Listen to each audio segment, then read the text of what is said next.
Gregory, ¿por qué tú eres tan negro?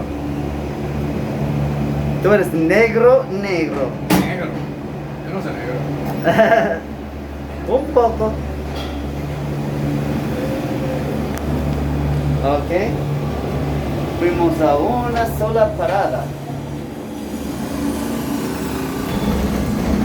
Eso es el Bajío. El Bajío. Tres Brazos se llama la parada donde nos desmontamos. Eso pertenece tres. Eso se llama Tres Brazos. Eso es lo que yo dije. Ah, tú dijiste se llama. Mira. El barrio se llama Tres Brazos.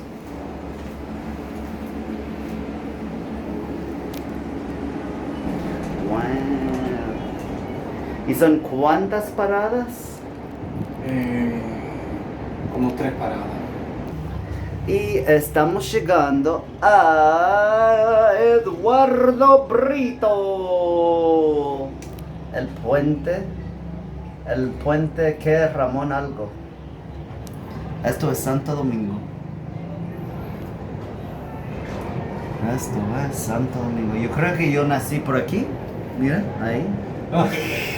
Yo nací por aquí, por esta zona. Con la bachata puesta. Cuando hay huracán, todo esto se inunda de agua. ¿Sí? Sí, se llena la casa.